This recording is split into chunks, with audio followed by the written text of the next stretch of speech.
Boss season 8 చాలా ఆసక్తికరంగా మారిపోయింది. అయితే బిగ్ బాస్ హౌస్‌లో ఇప్పుడు టికెట్ ఫినాలే టాస్క్ అయితే ఇవ్వడం జరిగింది బిగ్ బాస్. ఈ టాస్క్‌లో అయితే ఎవరు కూడా ఎక్కడ తగ్గేదే లేదు అంటూ రెచ్చిపోతూ వస్తూ ఉన్నారు. అయితే టికెట్ ఫినాలేని ఎవరు సొంతం చేసుకుంటారా అంటూ అభిమానులు సైతం ఆసక్తికరంగా ఎదురు చూస్తూ ఉన్నారు. అయితే ఈ టికెట్ ఫినాలే టాస్క్‌ని ఎవరైతే గెలుస్తారో వారు నేరుగా టాప్ 5లో చేరుకుంటారు అని బిగ్ బాస్ అయితే చెప్పుకొచ్చేశారు.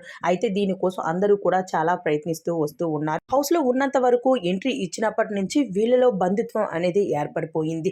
ఈ లాస్ట్‌కి వచ్చేటప్పటికి టాప్ 5 అనేటప్పటికి అలానే ఇప్పుడు టికెట్ ఫినాలే అనేటప్పటికి అందరి మధ్య ఆ బంధుత్వం అనేది ఎగిరిపోయిందనే చెప్పుకోవాలి. ఎందుకు అంటే ఎవరు కూడా ఎవరి కోసం వాళ్ళే గేమ్ ఆడుతూ ఎవరి కోసం వాళ్ళే గెలవడానికి ట్రై చేస్తూ ఉన్నారు. అయితే హౌస్‌లో ఉన్న కంటెస్టెంట్స్ అందరూ కూడా ఎవరు కూడా ఎక్కడ తగ్గడం లేదు. అయితే ఈ టికెట్ ఫినాలేని ఎవరు సొంతం చేసుకుంటారు? అయితే ఈ టికెట్ ఫినాలే కోసం నిఖిల్ అయితే కిందన పడిపోయి మరి గేమ్ ఆడుతూ వచ్చేస్తూ ఉన్నాడు.